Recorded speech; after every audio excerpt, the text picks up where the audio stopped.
हरिर्नाम हरिर्नाम हरिर्नामैव केवलम् कलौ नस्तेव नस्तेव नस्तेव गतिरन्यथा हरिर्नाम हरिर्नाम हरिर्नामैव केवलम् कलौ नस्तेव नस्तेव नस्तेव गतिरन्यथा हरे कृष्ण कृष्ण कृष्ण हरे हरे हरे राम राम राम हरे हरे श्री श्री गुरवे नमः प्रेम भक्ति प्रदातारम् आनन्दानन्दवर्धनम् स्वर्णमयी सुतं वन्दे जुगमाया मनोहरम् विजयवल्लभां देवीं विजयानन्दवर्धिनीं सदानन्दमयीं सद्धिं जुगमायां नमाम्यहम्। আমরা শ্রীমদ্ ভাগবতের সংক্ষিপ্ত সপ্তাহ কথা পাঠের পঞ্চম দিবসে অবস্থান করছি। ভগবানের বিভিন্ন লীলা আস্বাদন করছি। এখন শুকদেব গোস্বামীপাদ পরীক্ষিত মহারাজকে ভগবান শ্রীকৃষ্ণের ও দাদা বলরামের গুরুগৃহে বাস ও গুরু দক্ষিণার বৃত্তান্ত কহিতেছেন। বলিতেছেন, হে রাজন, অনন্তর দুই ভ্রাতা বিদ্যা শিক্ষা লাভ করিবার জন্য অবন্তী নগরে গমন করিলেন। অবন্তী নগর হইল বর্তমান সময়ের উজ্জয়িনী যে নগরীটি রয়েছে তাহাই। সেইখানে গিয়া তাহারা শান্তিপুনীর নিকট চতুষষ্ঠী দিবসে অর্থাৎ ৬৪ দিনে ৬৪ প্রকার বিদ্যা শিক্ষা লাভ করিয়া আচার্যকে গুরু দক্ষিণা গ্রহণের জন্য অনুরোধ করিলেন। তখন গুরুপত্নীর ইচ্ছা অনুসারে তাহারা প্রভাস তীর্থে গমন করিয়া সমুদ্র মধ্যে প্রবেশ করিলেন এবং সেইখানে পঞ্চজন নামক দৈত্যকে বিনাশ করিয়াও গুরুপুত্রের সন্ধান পাইলেন না। তথেতি তেনোপানীতং গুরুপুত্রং যদুত্তম দত্ত্বা স্বগুরুবে ভূয়ো বৃণীষ্বেতি তমুচতুঃ। তখন ওই অসুরের দেহ হইতে উৎপন্ন শঙ্খ গ্রহণ করিয়া যমরাজের পুরীতে গমন করিয়া গুরুপুত্রের আত্মা গ্রহণ করিলেন ও তাহাতে পূর্বের শরীর সৃষ্টি করিয়া শ্রী গুরুদেবকে সমর্পণ করিলেন। অনন্তর তাহারা দুইজনে গুরুদেবের নিকট হইতে আশীর্বাদ ও বিদায় লইয়া মথুরাপুরীতে প্রত্যাবর্তন করিলেন। এখন শুকদেব গোস্বামীপাদ পরীক্ষিত মহারাজকে যে উপাখ্যানটি বলিতে চলিতেছেন তাহা হইল কৃষ্ণ উদ্ধব সংবাদ। ইহা শ্রীমদ্ ভাগবতের একটি অতি উত্তম কথোপকথন ঘটনা। আসুন আমরা আস্বাদন করি। ব্রজেন্দ্রনন্দন শ্রীকৃষ্ণ মর্তধামে অবতীর্ণ হইয়া 10 বৎসর 8 মাস পর্যন্ত ব্রজমণ্ডলে নানাবিধ লীলা করিয়াছিলেন। তাহার পর ব্রজজীবন সকল ব্রজবাসীকে কাঁদাইয়া অগ্রজ বলরামের সহিত অক্রূরের রথে আরোহণ করিয়া মথুরার রাজা কংসকে বিনাশ করিয়া বন্দী মাতা পিতাকে মুক্ত করিলেন এবং কংসের পিতা উগ্রসেনকে রাজ সিংহাসনে বসাইয়া অবন্তী নগরে শান্তিপনি মুনির আশ্রমে গিয়া বিদ্যা শিক্ষা লাভ করিলেন। অতঃপর মথুরায় ফিরিয়া আসিলেন। এইসব উপাখ্যান আমরা পূর্বেই আস্বাদন করিয়াছি। এখন বহুদিন পরে মথুরায় ফিরে আসিলে কৃষ্ণ বলরামকে কাছে পাইয়া মথুরাবাসী সকলেই আনন্দে উৎফুল্ল হইলেন, কিন্তু যাহাকে কেন্দ্র করিয়া এই আনন্দের উচ্ছ্বাস, সে কৃষ্ণের মনে কোথায় যেন একটু বিষাদের ছায়া পড়িয়া আছে। রাজ্য শাসন, পিতা মাতার সেবা, আত্মীয় স্বজনগণের দেখাশোনা, মথুরাবাসীগণের প্রতি সৌজন্য প্রকাশ, সকলেই তিনি যথাযথভাবে পালন করিতেছেন, সাধন করিতেছেন, কিন্তু অন্তরে যেন তাহার সেই আনন্দ নাই। স্বয়ং আনন্দময় যেন এখন নিরানন্দ। শ্রীকৃষ্ণ ভাবিতেছেন, এখন মথুরাবাসীগণ আনন্দে মাতিয়া রহিয়াছেন, কিন্তু আমার বৃন্দাবন এখন আমারই জন্য নিরানন্দময়। আমি তাহাদিগের জীবন সর্বস্ব, আমার বিরহে, আমার বিহনে তাহারা জীবন মৃত। বৃন্দাবন হইতে আসিবার সময় গোপীগণকে বলিয়া আসিয়াছিলাম, শীঘ্রই ফিরিয়া আসিব, কিন্তু গুরুগৃহে বাস করিবার জন্য দীর্ঘদিন তাহারা আমার কোনো সংবাদ পায় নাই। কৃষ্ণের মনে আজ ব্রজবাসীগণের মনের কৃষ্ণ বিচ্ছেদের দুঃখ বিশেষভাবে অনুভূত হইতেছে। ভক্তের দুঃখে ভগবান আজ বিচলিত। সে ব্রজবাসীগণের সংবাদ লইতে আর দু একটি সান্ত্বনা বাক্য বলিবার জন্য তিনি তাহার অতি প্রিয় ভক্ত উদ্ধবকে শ্রীধাম বৃন্দাবনে পাঠাইতেছেন। ব্রজভূমির সংবাদ লইতে পাঠাইতেছেন ভক্ত উদ্ধবকে। অপ্রাকৃত মাধুর্যের ভূমি বৃন্দাবন আর ঐশ্বর্যের ভূমি মথুরা হইতে সেই মাধুর্য হৃদয়ঙ্গম করা যায় না।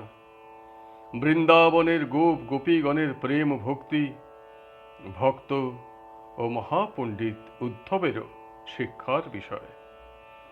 কৃষ্ণ রাজপ্রাসাদের ছাদের উপর দাঁড়াইয়া যমুনা নদীকে দেখিয়া ভাবিতেছেন, কত না লীলাই করিয়াছেন সেই যমুনাতে, সকল স্মৃতি অন্তরের জাগরিত।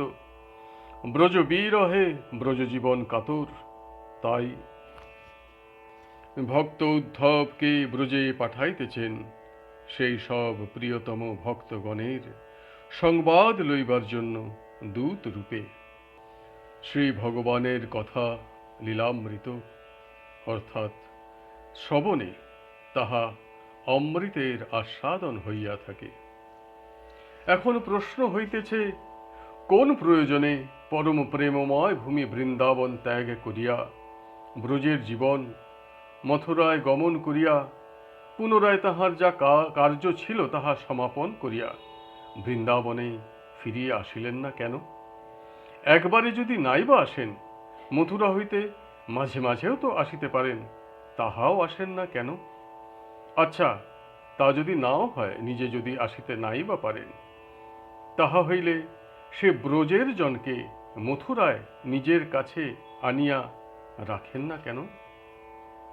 এই সকল প্রশ্নের উত্তরে বলা যায়, প্রীতি ভালোবাসা যেইখানে সেইখানে মানুষ থাকিতে চায়, কিন্তু যেখানে ভালোবাসা নাই সেইখানে মানুষ যাইতে চাহে না। কিন্তু এখন কথা হইতেছে, শ্রীকৃষ্ণ তো ভগবান, তাহা হইলে তাহার স্বভাব তো এমন হইতে পারে না।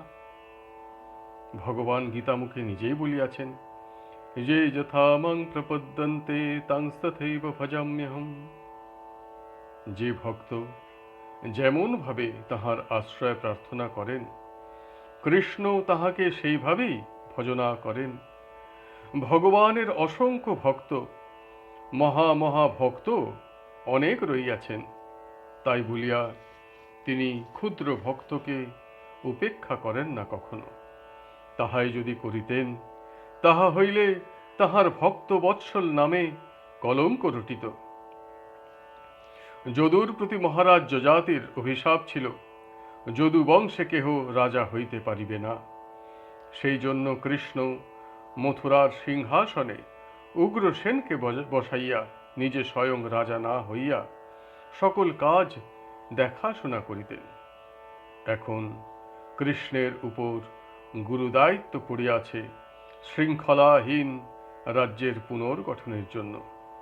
তাই তাহার পক্ষে মথুরা ছাড়িয়া বৃন্দাবনে যাইবার সুযোগ নাই। কংসের মৃত্যুতে তাহার শ্বশুর জরাসন্ধ বহুবার মথুরা আক্রমণ করিতেছে। কৃষ্ণ বৃন্দাবনে অবস্থান করিলে জরাসন্ধ বৃন্দাবনও আক্রমণ করিতে পারে। বৃন্দাবনে থাকিয়া জরাসন্ধকে প্রতিরোধ করা অসম্ভব। গোপগণের কোনো অস্ত্রশস্ত্র নাই, তাই তিনি মথুরা ছাড়িয়া বৃন্দাবনে যান নাই। আচ্ছা, এখন কথা হইতে পারে, ভগবান যদি বৃন্দাবনে চিরদিন থাকিতে নাও পারেন, মাঝে মাঝে তো যাইতে পারেন। কিন্তু না, তাহাও সম্ভব না। কারণ জরাসন্ধ যদি বুঝিতে পারে যে শ্রীকৃষ্ণের প্রিয় স্থান বৃন্দাবন, তাহা হইলে সেই দুরাত্মা কৃষ্ণকে দুঃখ দেওয়ার জন্য নিশ্চয়ই সেখানে যাইয়া আক্রমণ করিবেন। তাই বৃন্দাবন যে শ্রীকৃষ্ণের প্রিয় স্থান, তাহা যতটা সম্ভব গোপন রাখাই ভালো। কোনো কাজের প্রয়োজনে কৃষ্ণ কোথাও যাইতে চাইলে বসুদেব দেবকী অনুমতি দেন, কারণ কাজ শেষ হইলে কৃষ্ণ ফিরিয়া আসিবে। কিন্তু বৃন্দাবনে যাইবার কথা উঠিলেই পিতা মাতা কেবলই অশ্রু বিসর্জন করেন, কারণ তাহারা জানেন যে কৃষ্ণ বৃন্দাবনে যাইলে আর ফিরিবে না। যা কাজ তাহার শেষ আছে, কিন্তু যেইখানে শুধু প্রীতির রসের টান, তার তো আর কখনো শেষ নাই। তাহা হইলে কৃষ্ণ যদি পিতা মাতার অনুমতি না লইয়াই বৃন্দাবনে যান, তাহাতে নন্দ যশোদাও সুখী হইবেন না। কারণ বসুদেব দেবকী যদি কৃষ্ণ কৃষ্ণ বলিয়া দীর্ঘশ্বাস ফেলেন, তাহাতে কৃষ্ণের অকল্যাণ হইবে। ব্রজজন কেবল কৃষ্ণকে চাহেন না, সর্বদাই তাহার কল্যাণ কামনা করিয়া থাকেন। আচ্ছা, এ কথাও তো হইতে পারে যে কৃষ্ণ যদি 2-1 দিন বৃন্দাবনে গিয়া ব্রজবাসী দিগকে একটু চক্ষের দেখা দিয়া ফিরিয়া আসেন, তাহা কি হইতে পারিত না? কিন্তু এখানে কথা হইতেছে তাহাতেও অনেক ক্ষতি হইত। এইভাবে সামান্য দিনের দেখা পাইয়া ব্রজবাসীগণের বিরহ জ্বালা বাড়িবে বই কমিবে না। কারণ ক্ষুদ্র আগুন বাতাসে নির্বাপিত হয়, কিন্তু যা বড় আগুন তাহা বাতাসে বর্ধিত হয়। ব্রজবাসীগণকে রাজধানী মথুরায় আনাইয়া 2 সংসার এক করিয়া বাস করাও সম্ভব নহে, কারণ তাহাতে এক রস সংকটের সৃষ্টি হইবে। মথুরায় কৃষ্ণের ক্ষত্রিয় আবেশ, বেষ্টীয় ক্ষত্রিয়ের মতো তিনি সেখানে শাসন দণ্ডধারী। আর বৃন্দাবনে শ্রীকৃষ্ণের গোপ আবেশ, রাখালের বেশ। মথুরায় শ্রীকৃষ্ণ বৃষ্ণিগণের পরম দেবতা, তাহার চরণ ধূলি শিরে লইয়া মথুরাবাসীগণ ধন্য হন। কিন্তু বৃন্দাবনে গোপ বালকেরা তাহার স্কন্ধে চড়িয়া খেলা করেন, এক বন হইতে বনান্তরে তাহার সঙ্গে দৌড়িয়া বেড়ান। দেবকী জননী কৃষ্ণের প্রণাম লইতে সংকুচিত হন, আশীর্বাদ করিতে পারেন না। আর মাতা যশোদা কৃষ্ণকে রজ্জু দ্বারা বাঁধিয়া কঠোরভাবে ভর্ৎসনা করেন। কৃষ্ণের অমঙ্গল আশঙ্কায় নিজের পদধূলি কৃষ্ণের অঙ্গে মস্তকে মাখাইয়া দেন। মথুরাবাসী কৃষ্ণের পদতলে বসিয়া তাহার উচ্ছিষ্ট প্রসাদ খাইয়া নিজ দিগকে ধন্য মনে করেন। আর বৃন্দাবনে রাখাল বালকেরা কৃষ্ণকে নিজ দিগর উচ্ছিষ্ট খাওয়াইয়া আনন্দ বোধ করে। এ বৃন্দাবনের মাধুর্য আর মথুরার ঐশ্বর্য দুইটিরই পৃথক ভাব। রসের আস্বাদনও ভিন্ন ভিন্ন। সেই জন্য একই স্থানে বসিয়া 2 রসের মর্যাদা রক্ষা করা রসরাজের পক্ষেও সম্ভবপর নয়। শ্রীকৃষ্ণের বিরহে ব্রজবাসীগণ কাতর। শ্রীকৃষ্ণ ব্রজ বিরহে ব্রজজনের কাতরতা ভাবিয়া আরও মর্মাহত। এই বিরহ বেদনা ঘুচাইতে কৃষ্ণ সকল সময় চিন্তান্বিত। তাই গোবিন্দ আজ রাজ প্রাসাদের ছাদের উপর উঠিয়া বৃন্দাবনের দিকে তাকাইয়া ব্রজবাসীদিগের ব্যথা লাঘব করিবার জন্য বার্তা পাঠাইতে মনস্থ করিলেন। কিন্তু কাহাকে পাঠাইবেন? একমাত্র যোগ্যতম ব্যক্তি হইলেন কৃষ্ণ প্রিয়তম দিগের শিরোমণি উদ্ধব।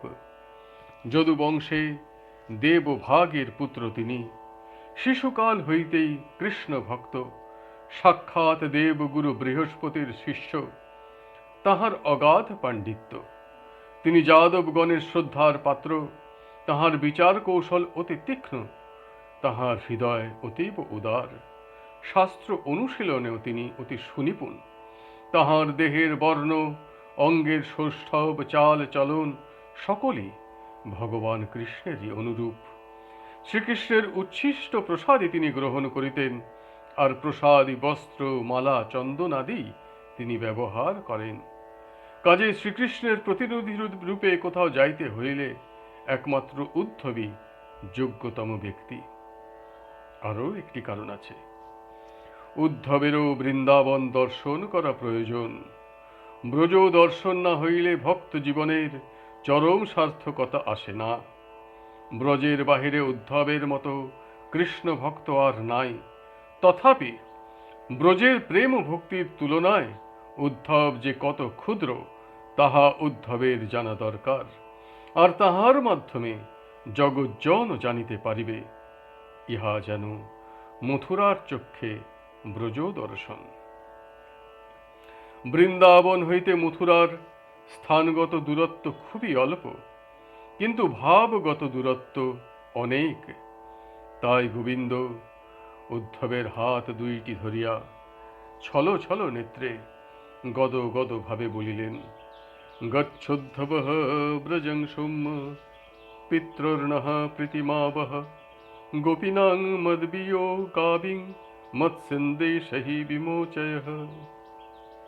হে উদ্ধব, তুমি ব্রজে যাও, আমার পিতামাতার প্রীতি সাধন করো। তাহাদিগের অন্তরে যে কোনো প্রকার কিঞ্চিত সুখের বিধান করো।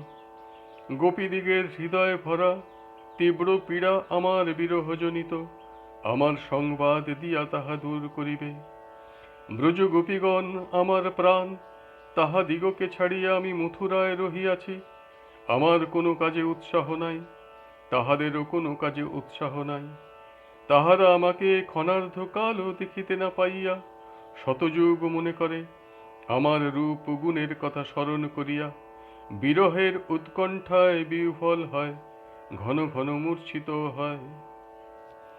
শ্রীকৃষ্ণের এই সকল বেদনা ভরা কথা শুনিয়া উদ্ধব বৃন্দাবনে যাইবার জন্য প্রস্তুত হইলেন। শ্রীকৃষ্ণকে বলিলেন, আমি যন্ত্র, তুমি যন্ত্রী, যেমন করাবে তেমনই করিব। অতঃপর শ্রীকৃষ্ণ নিজের হাতে উদ্ধবকে নিজের পোশাক, ভূষণ, পুষ্পমালা প্রভৃতি পরাইয়া তাহাকে সাজাইয়া দিলেন। সেই জন্য উদ্ধবের মনে আজ পরম আনন্দ হইতেছে। উদ্ধব বৃন্দাবনে যাইবেন হাঁটিয়া ইহাই স্থির করিয়াছেন, কিন্তু শ্রীকৃষ্ণের ইচ্ছায় তিনি রথে চড়িয়া যাইতে সম্মত হইলেন। সুসজ্জিত রথ আসিল। পাশে হাঁটিয়া যাইতে যাইতে শ্রীকৃষ্ণ উদ্ধবকে পথের নির্দেশ দিতেছেন। হে বন্ধু, দুই পথে বৃন্দাবনে যাওয়া যায়, তবে আমার কথা মতো তুমি প্রথমে কিছুটা পথ যমুনার তীর ধরিয়া যাইবে। তারপর তীর্থরাজ ব্রহ্ম হ্রদকে দক্ষিণে রাখিয়া কিছুদূর যাইলে অন্য ভিক্ষাস্থলী, সেইখানে রথ থামাইয়া প্রণাম করিবে। তাহার পর ক্রমে ক্রমে নন্দীশ্বর পর্বতের তলদেশে যাইবে। সেখানে আমার সখাগণ, আমি তাহাদিগের সহিতই রহিয়াছি, এই ভাবিয়াই তাহারা মনের সুখে গোচারণ ও খেলাধুলা করিতেছে। তাহার পর তুমি ব্রজেশ্বরে ভবনে যাইয়া তাহার চরণ ধরিয়া বলিবে, হে পিতা, কৃষ্ণ আপনাকে প্রণাম করিতেছে। এই কথাগুলি বলিতে বলিতে যশোদানন্দনের চক্ষে অশ্রুধারা বহিতে লাগিল। অতঃপর বহু কষ্টে ধৈর্য ধরিয়া কৃষ্ণ বলিলেন, গ্রীষ্মকালে সূর্যের তাপে সরোবরের জল শুকাইয়া গেলেও কুর্মগুলি কোনো রকমে যেমন কর্দমের তলায় আশ্রয় লইয়া বাঁচিয়া থাকে, তেমনি আমার বিরহতাপে গোপী সরোবরের জল একেবারে শুষ্ক হইয়াছে। তাহাদের প্রাণরূপ কুর্ম কোনো রকমে বাঁচিয়া রহিয়াছে, কেবল আমি আসিব এই কথার আশা করিয়া। এই কথাগুলি বলিতে বলিতে কৃষ্ণ আবার ক্রন্দন করিয়া বুক ভাসাইয়া দিলেন। গোপীনাথ দাঁড়াইয়া পড়িলেন, কোনো কথা বলিতে পারিলেন না। উদ্ধব কৃষ্ণের চোখের জলে ধৌত বর্তনখানি দেখিয়া সহ্য করিতে পারিলেন না। ধীরে ধীরে রথের উপর উঠিয়া বসিলেন, রথ চালাইয়া দিলেন বৃন্দাবনের দিকে। উদ্ধব মনে মনে ভাবিতেছেন, যাহাদিগের জন্য কৃষ্ণের এমন ব্যাকুলতা, না জানি তাহারা কত প্রেমবান, আমি কি তাহাদিগকে সান্ত্বনা দিতে পারিব? সে সামর্থ্য কি আমার আছে? ফিরিয়া ফিরিয়া তাকাইয়া দেখিতেছেন ক্রন্দনরত দণ্ডায়মান কৃষ্ণের দিকে। ব্রজের অভিমুখে মথুরানাথ সজল নয়নে দাঁড়াইয়া রহিয়াছেন। যতক্ষণ উদ্ধবের রথের ধ্বজা দেখা যায়, ইচ্ছা হয় ছুটিয়া যান উদ্ধবের সঙ্গে, কিন্তু পারিলেন না। নীতির শক্ত বাঁধন ছিঁড়িতে পারিলেন না তিনি। যিনি দ্বন্দ্বাতীত, তাহারই আজ দ্বন্দ্ব। যিনি শোকাতীত, তিনিই আজ শোকে ব্যাকুল। পূর্ণানন্দের বিলাপ, ভগবানের ভক্ত বিরহ, ইহাই মাধুর্য রসের অতি ঘন মূর্তি। ব্রজ জীবনের বিরহে ব্রজের সৌন্দর্য আজ মলিন।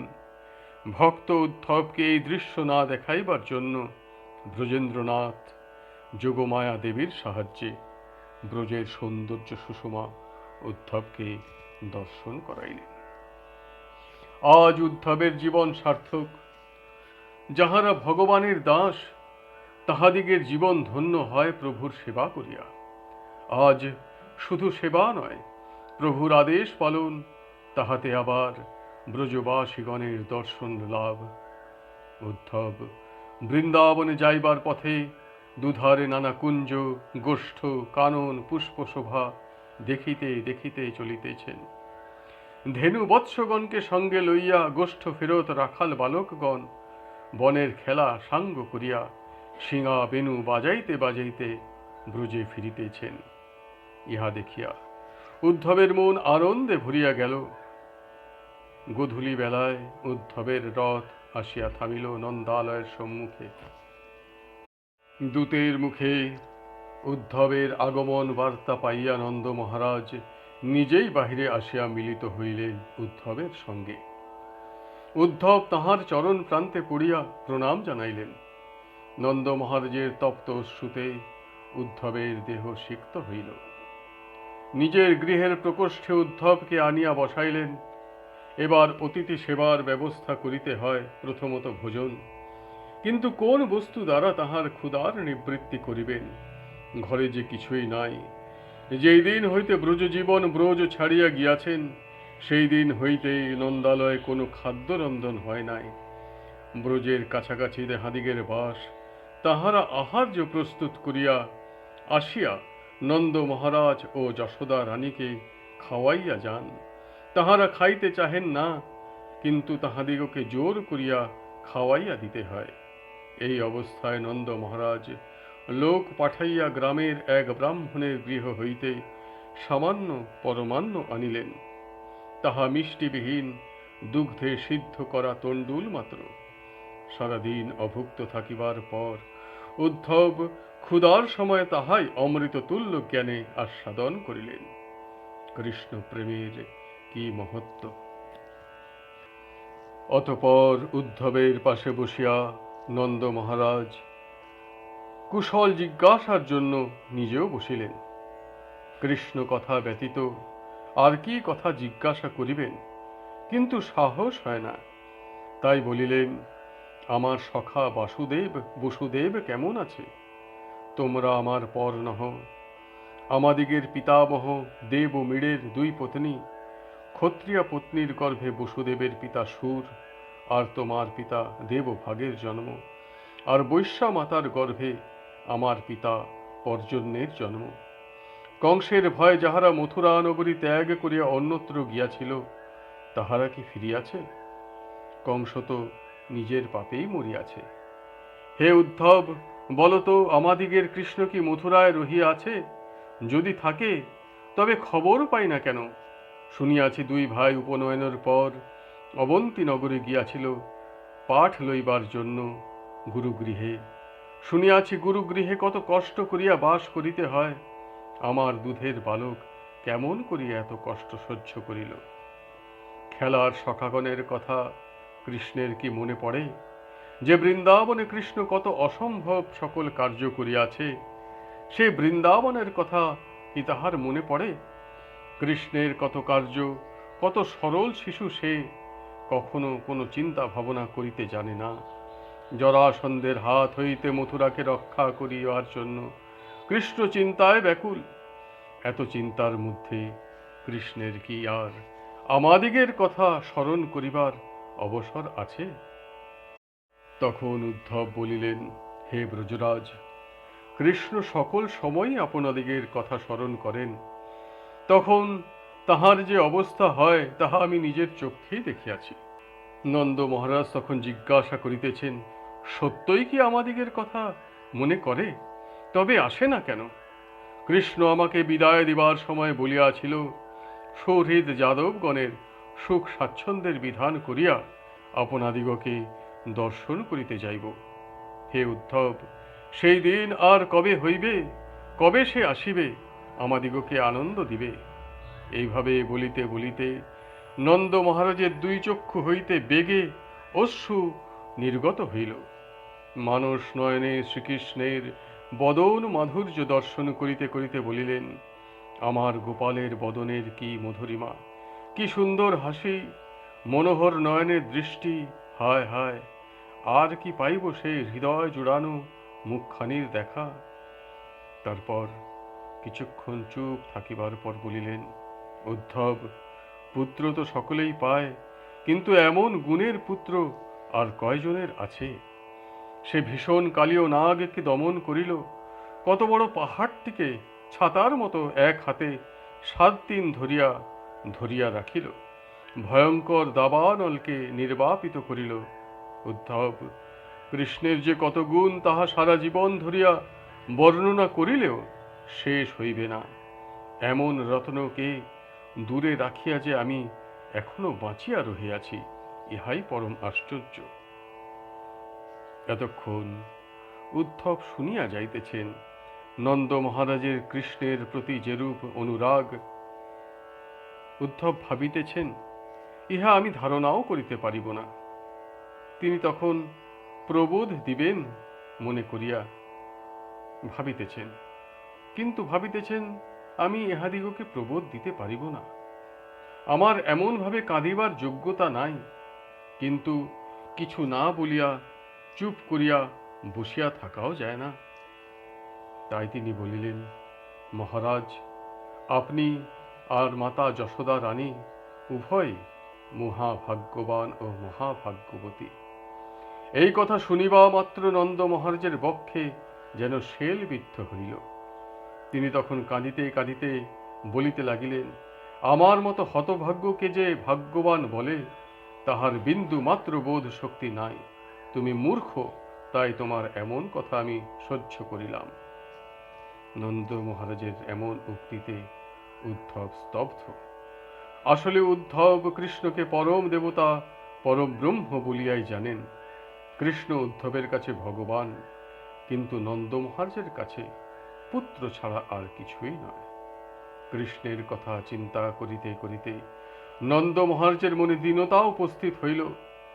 বলিলেন, হে উদ্ধব, আমি কৃষ্ণের পিতা হইবার যোগ্য নই। নামকরণের সময় গর্গমুনি বলিয়াছিলেন, এই শিশু নারায়ণের সমান গুণ সম্পন্ন। এখন মনে হয় তাহার কথাই ঠিক। এইরূপ বলিতে বলিতে নন্দ মহারাজ চুপ করিয়া বসিয়া রহিলেন, আর ওইদিকে কৃষ্ণ জননী যশোদা মূর্ছিত হইয়া পড়িয়া আছেন। মথুরা হইতে কৃষ্ণের সখা আসিয়াছে, কৃষ্ণ আসে নাই। পাশের প্রকোষ্ঠে থাকিয়া এই সংবাদ শ্রবণ করিয়া সঙ্গে সঙ্গে তিনি গান হারাইয়া মাটিতে পড়িয়া আছেন। অর্ধবাহ্য দশায় শুদ্ধ বাৎসল্য রস্যের উদ্দীপনায় তাহার স্তন যুগল হইতে স্তনধারা ও নয়ন যুগল হইতে অশ্রুধারা প্রবাহিত হইয়া মাতা যশোদার বক্ষের বসন সিক্ত হইল। উদ্ধব নীরব দর্শক। যশোদা জননীর সঙ্গে কিছু কথা বলিবার জন্য তাহার আর সাহস হইল না। তখন তিনি নন্দ মহারাজকে সান্ত্বনা দিবার জন্য বলিলেন, আপনারা যাহাকে পুত্র বলিয়া মনে করিতেছেন, তিনি স্বয়ং নারায়ণ, তিনি মায়াতীত পরম ব্রহ্ম, তিনি আপনার নিকটেই আছেন হৃদয় মাঝারে। কাজেই হে মহারাজ, আর দুঃখ করিবেন না। তখন নন্দ মহারাজ উদ্ধবের এই কথা শুনিয়া বলিতেছেন, উদ্ধব, তুমি আমার নিকটে ভগবত তত্ত্ব আলোচনা করিতেছ, কিন্তু বাবা, আমি তো শাস্ত্রজ্ঞ নই। তবু বিশ্বাস করি একজন ঈশ্বর আছেন, তিনি আমার গৃহে শালগ্রাম রূপে বিরাজ করিতেছেন। নারায়ণ সৃষ্টির আদি কারণ, তাহার ক্ষুধা তৃষ্ণা নাই, তিনি সত্য স্বরূপ, পাপ তাহাকে কখনো স্পর্শ করিতে পারে না। কিন্তু আমাদিগের কৃষ্ণ তো মিথ্যা কথা বলে, চুরি করে খায়, বড়ই চঞ্চল। আচ্ছা উদ্ধব, তোমার কথাই যদি সত্য হয়, তাহা হইলে এখন বুঝিতে পারিতেছি, আমরা শুধু পুত্রকে হারাই নাই, ভগবানকেও হারাইয়াছি। এখন দেখিতেছি তাম্রখণ্ড নহে, আমি একটি হীরার খণ্ড হারাইয়াছি। হে উদ্ধব, তুমি নিতান্তই বালক, তাই ঘৃত দ্বারা অগ্নি নির্বাপন করিবার চেষ্টা করিতেছ। এইভাবে কথোপকথনে উদ্ধব ব্রজরাজের সমস্ত রাত্রি অতিবাহিত হইল।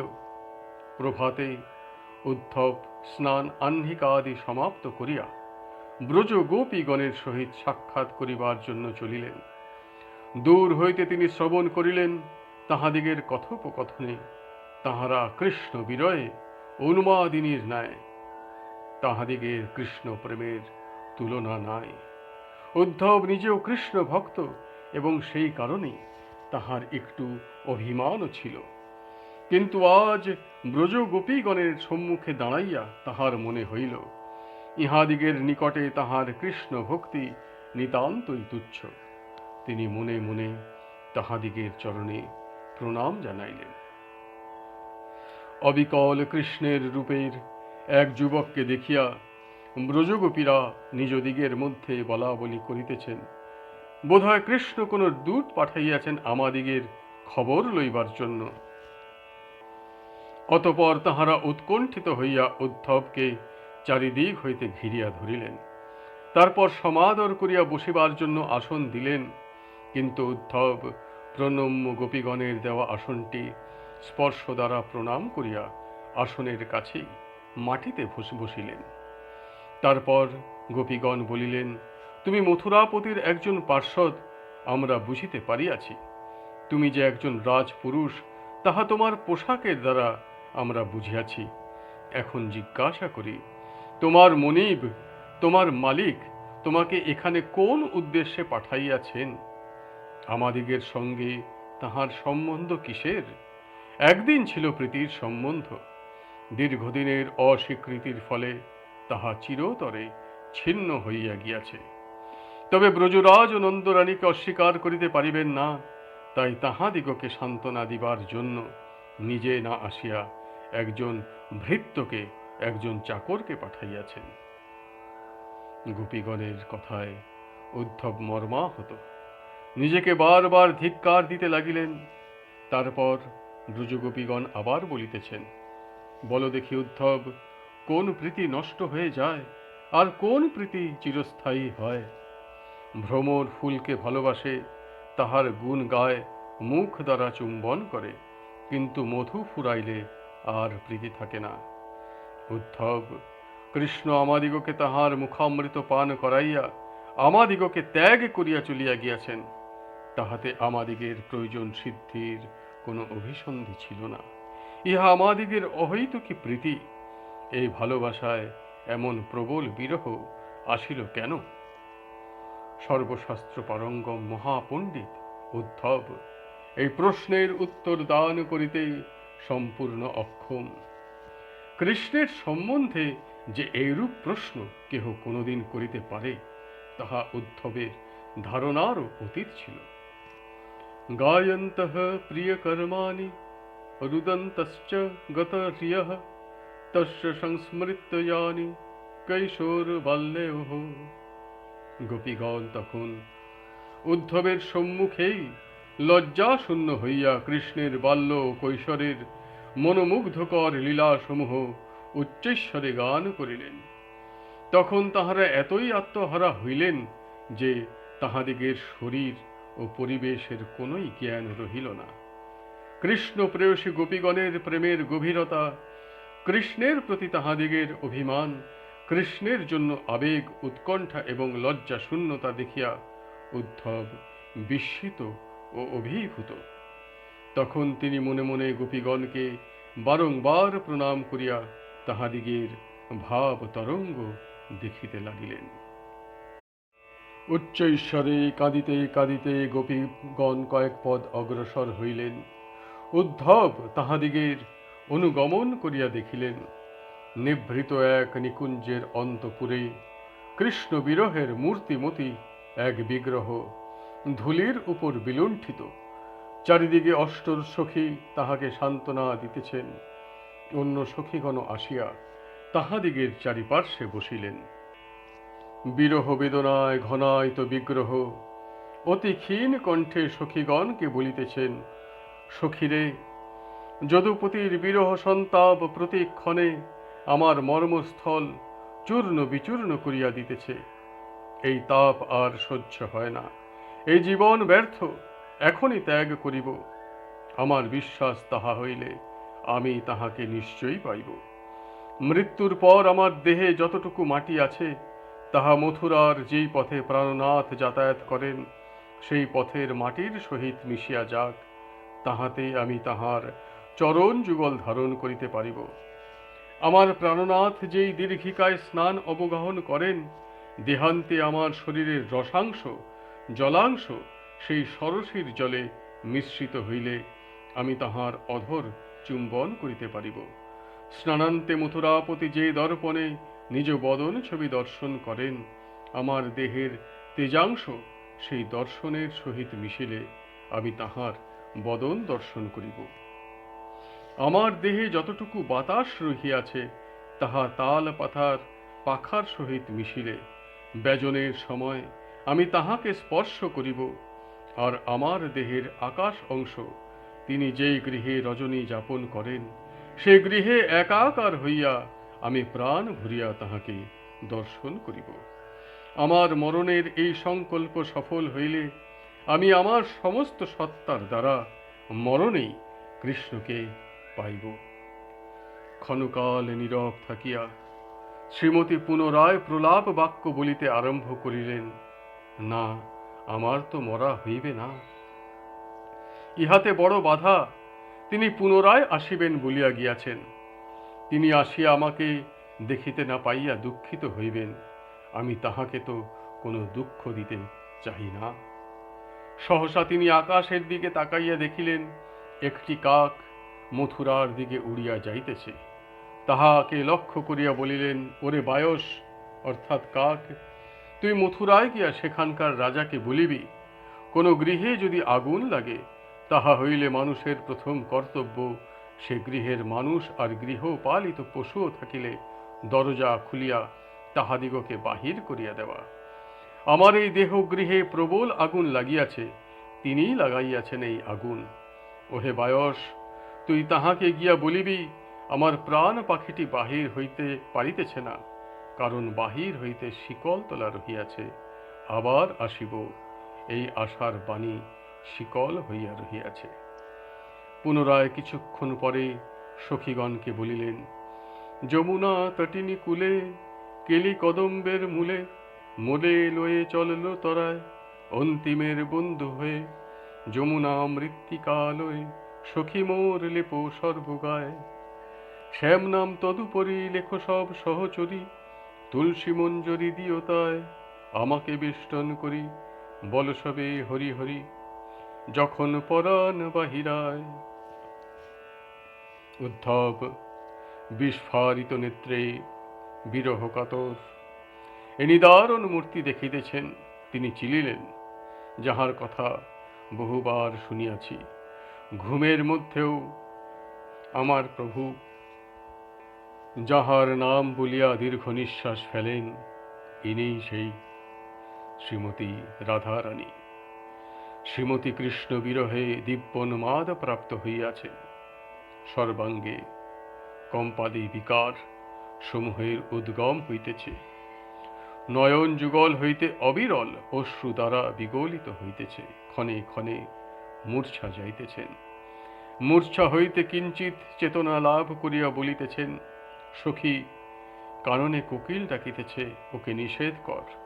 ওর কুহুরব কর্ণে বজ্রাঘাতের মতো বোধ হইতেছে। আর চন্দ্র যে আলোক দিতেছে, উহাকে ঢাকিয়া রাখ, দেহে যেন আগুনের তাপ লাগিতেছে। শ্রীমতী ভাব নেত্রে দেখিলেন, শ্রীকৃষ্ণ কোন মথুরা বাসিনী প্রিয়ার সহিত আনন্দ করিতেছেন। তাহার পর তিনি তাহাকে ছাড়িয়া শ্রীমতীর নিকটে আসিয়াছেন। তাহাকে দেখিবা মাত্র বিরোহিণী মানিনী হইয়াছেন। অনেক চেষ্টা করিয়া মান ভঞ্জন করিতে না পারিয়া শ্রীকৃষ্ণ চলিয়া গিয়াছেন। তাহার পর এক কালো ভ্রমরকে দূত রূপে প্রেরণ করিয়াছেন শ্রীমতীর মান ভঞ্জনের জন্য। ভ্রমর আসিয়া তাহার চরণের পার্শ্বে গুঞ্জন করিতেছেন। শ্রীরাধা ভাবনেত্রে দেখিতেছেন, গুঞ্জনরত কৃষ্ণবর্ণ ভ্রমণের শুষ্র অর্থাৎ গোপ পীত বর্ণ, পদ্মের পীত হলুদ বর্ণ পরাগে ভ্রমরের মুখের অগ্রভাগ পীতাভ। উহা দেখিয়াই তাহার মান আরও দুর্জয় হইল। শ্রীকৃষ্ণের প্রতি তাহার রোষ দৃষ্টি প্রবল হইল। অশেষ দোষের আকর শ্রীকৃষ্ণের প্রীতিতে আর কোনো প্রয়োজন নাই। এই ভাব অন্তরে উদয় হওয়ায় শ্রীমতী ভ্রমরকে বলিলেন। ঠিক সেই সময় শ্রীমান উদ্ধব আসিয়া তাহার নিকটে দণ্ডায়মান হইয়াছেন। ভাবে বিহ্বলা শ্রীমতী উদ্ধবকে দেখিতে পান নাই। তিনি বলিতেছেন, মধুপ কিতব বন্ধু মা স্পৃশাঘ্রিম। ওহে কপটের বন্ধু, তুই মদ্যপান করিয়া আসিয়াছিস, সেই জন্য ধৃষ্টতা করিতেছিস। তুই এই স্থান ত্যাগ করিয়া এখনই চলিয়া যা। উদ্ধব শ্রীমতীর কথা মনোযোগের সহিত শুনিতেছেন। তাহার বাসনা শ্রীমতীর চরণতলে প্রণত হইবেন, এমন চিন্তা করিয়া তিনি কিঞ্চিত অগ্রসর হইলেন। শ্রীমতী উদ্ধবকে দেখেন নাই, ভাব নেত্রে ভ্রমরকে দেখিয়া বলিতেছেন, ওরে শঠের বন্ধু, তুই আমার চরণ স্পর্শ করিবি না। যদি প্রণাম করিবার একান্ত ইচ্ছা থাকে, তাহা হইলে দূর হইতে প্রণাম কর। তোর মতো মদ্যপ আমার চরণ স্পর্শ করিলে অপবিত্র হইবে। এই চরণের মহিমা তোর জানা নাই। তোর অপবিত্র মিত্র বহুবার এই পদ স্পর্শ করিয়া পবিত্র হইয়াছে। শ্রীমতীর এমন বাক্য যেন শুনিয়া ভ্রমর অন্যদিকে যাইতেছে, তাহা দেখিয়া শ্রীমতী বলিলেন, ওরে, তুই বুঝি আমার সখীগণের চরণ ধরিতে ইচ্ছা করিতেছিস? উহাদিগের চরণ স্পর্শ করিবারও তোর অধিকার নাই।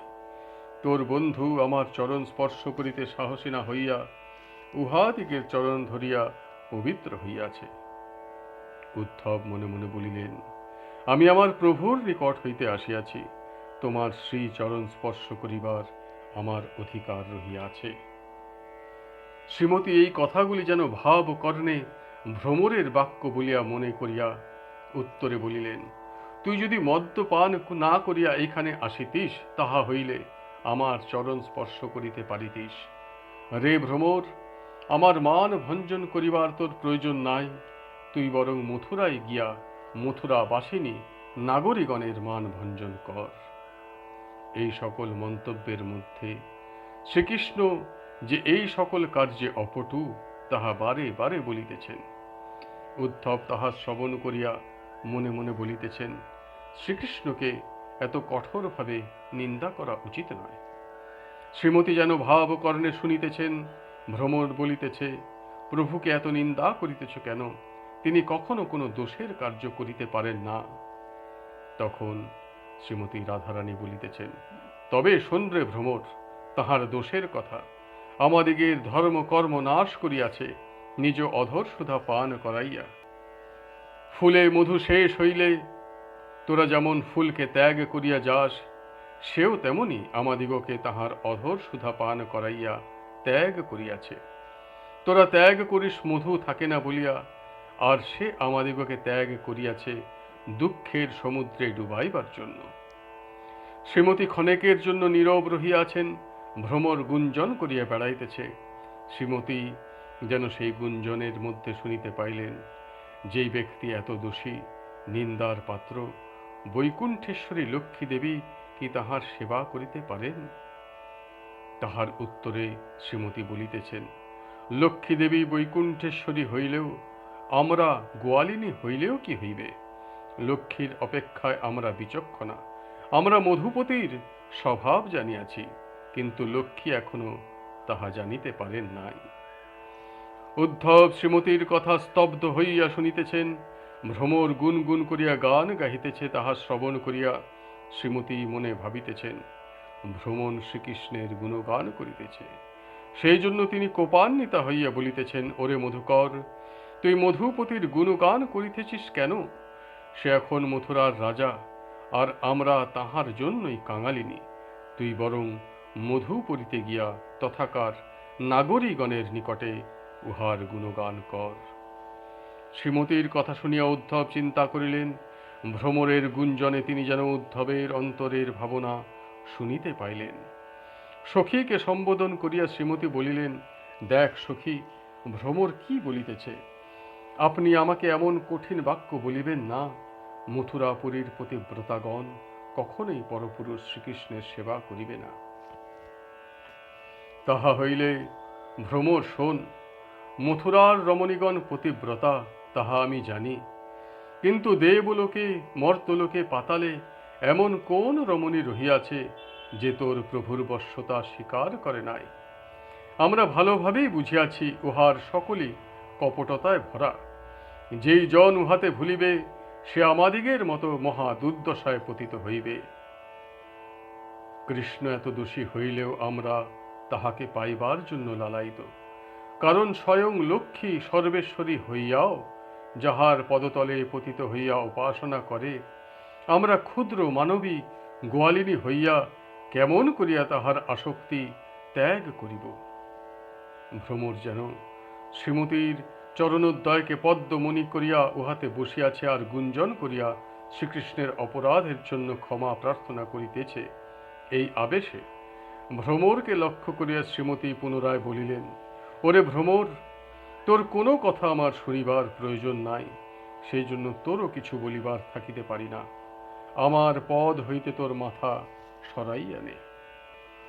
এইরূপ বলিতে বলিতে শ্রীমতী কিছুক্ষণের জন্য নীরব হইলেন। ভ্রমর গুনগুন করিতেছে, তাহা শুনিয়া শ্রীমতী বলিলেন, গুনগুন করিয়া তুই কি বলিতেছিস? প্রিয়তমের সহিত বিবাদ না করিয়া সন্ধি করাই উচিত।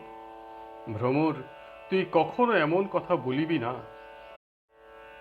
আমরা পিতা, মাতা, পতি, ভ্রাতা, ইহকাল পরকাল, সুখ ঐশ্বর্য সকল ত্যাগ করিয়াছি তাহারই প্রীতিবিধানের জন্য, আর সে এত অকৃতজ্ঞ যে আমাদিগের প্রতি এতটুকু দৃষ্টিপাত করে নাই।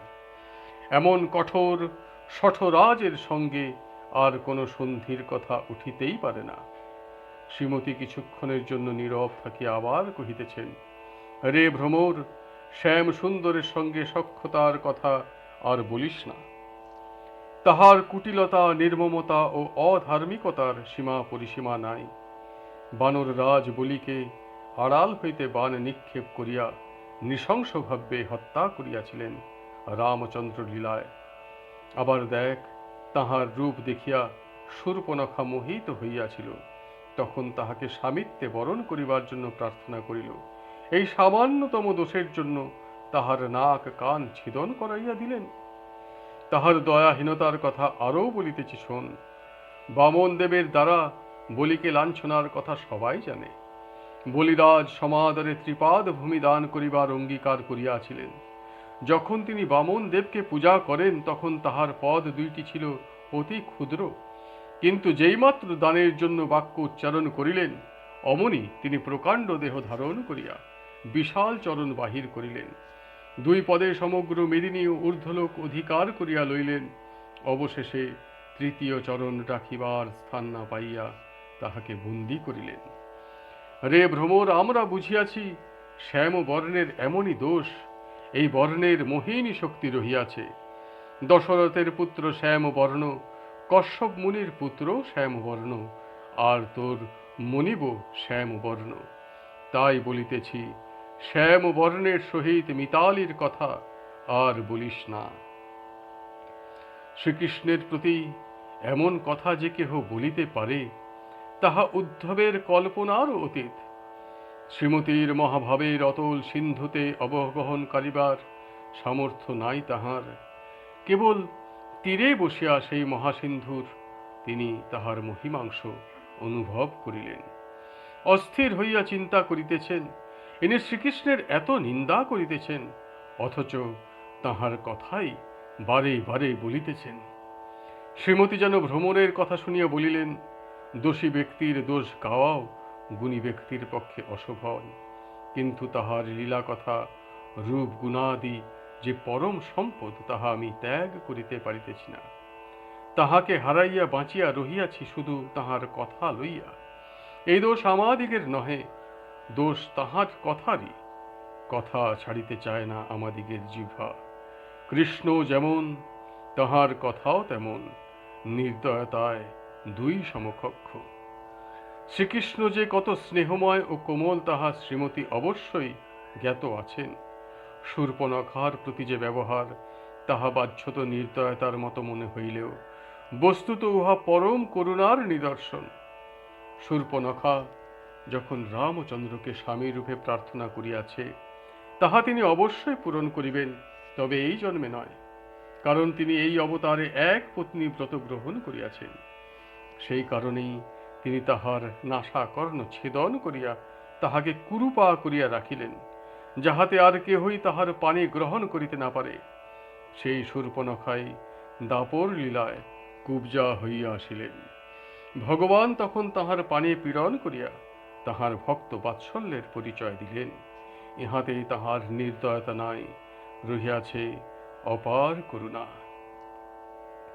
বালি বধের পর তাহার পত্নী বিলাপ করিতে করিতে শ্রীরামচন্দ্রকে ভৎসনা করিয়া যতগুলি প্রশ্ন তুলিয়াছিলেন, রঘুনাথ সেই সকল প্রশ্নের যুক্তিসঙ্গত উত্তর দিয়াছিলেন।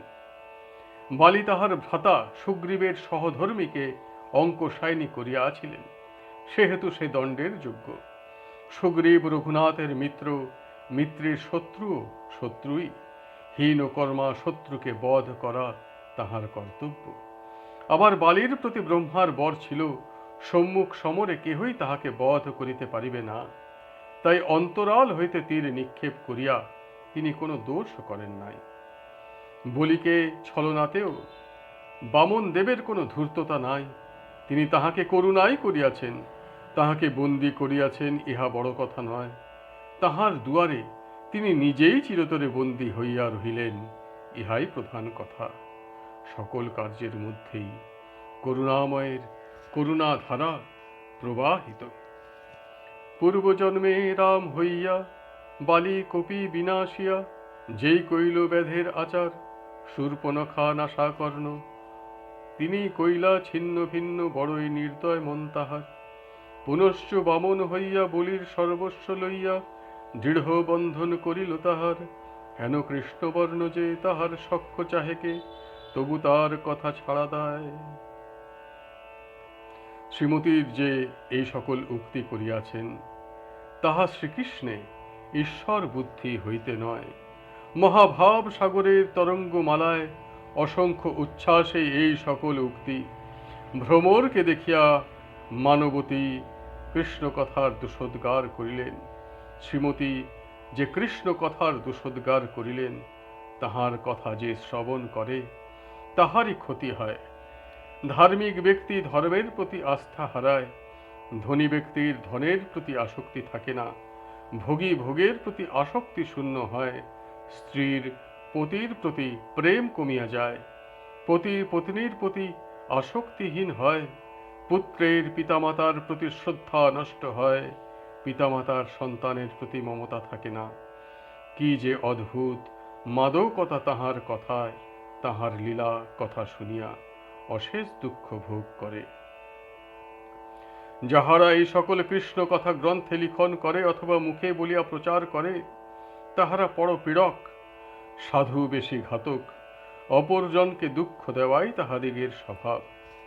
অপরের দুঃখ দেখিয়া তাহারা আনন্দ লাভ করে। কেহ হরিকথা শ্রবণ করিয়া অশ্রুপাত করিলে বাহবা দেয়। শ্রীকৃষ্ণ কথা সজ্জনগণকে দুঃখ দেয়, সেই জন্য তাহা ত্যাগ করাই ভালো। কিন্তু আমরা তাহা ত্যাগ করিতেই পারিতেছি না। শ্রীমতী ভ্রমরের গুঞ্জনে যেন শুনিতেছেন, দেবী অগ্রে প্রিয়জনের বার্তা শ্রবণ করুন, তারপর বিচার করিয়া যাহা বলিবার তাহা বলুন। সেই কথার উত্তরে শ্রীমতী উত্তর দিতেছেন, না, তাহার কথা আর শুনিব না। ব্যাধের বানাঘাতে হরিণ মরিয়া গেলে আর জ্বালা থাকে না, কিন্তু আমরা মরিতে পারিতেছি না, কারণ বিষামৃতে মিলিত তাঁর স্পর্শ। বিষ দেয় মরণতুল্য জ্বালা, আর অমৃত মরিতে দেয় না। তাপ জ্বালাকে চিরস্থায়ী করিয়া রাখে।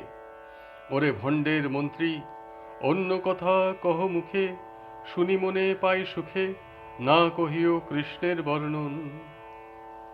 সহসা ভ্রমরকে দেখিতে না পাইয়া শ্রীমতী আকুল হইয়া রোদন করিতে লাগিলেন। দূতের জন্য আর প্রতি মুহূর্তে ভ্রমণের আগমনের পথে তাকাইয়া রোদন করিতেছেন। সহসা পুনরায় তিনি ভ্রমরকে দেখিতে পাইয়া একটু সুর বদল করিয়া বলিলেন, প্রিয় সখে, তুমি প্রাণ প্রিয়তমের কথা বলিয়া আমার দুর্দশার কথা বলিয়াছ? সে কি তোমাকে পাঠাইয়াছে আমাকে সান্ত্বনা দিবার জন্য? এই কথা বলিতে বলিতে শ্রীমতী নিদারুণ মূর্ছাদশা প্রাপ্ত হইলেন। এই অবস্থা দেখিয়া উদ্ধব বিচলিত হইলেন। বিরহ শব্দটি বহুবার শুনিয়াছেন, আর আজ তাহার প্রকট মূর্তি তিনি দর্শন করিলেন। তিনি মূর্ছাদশাতেই বলিতেছেন, রে ভ্রমর, তুই আমার বাক্যে ক্ষুণ্ণ না হইয়া পুনরায় আমার কাছে আসিয়াছিস। তোর প্রিয়তা ব্যবহারের ঋণ আমি কেমন করিয়া শোধ করিব? তুই আমার কাছে কি বর চাস বল, যদি সামর্থ্য হয় নিশ্চয়ই দিব। পুনরায় ভ্রমরের গুঞ্জনে কর্ণপাত করিয়া শ্রীমতী বলিতেছেন, কি বলিতেছিস তুই?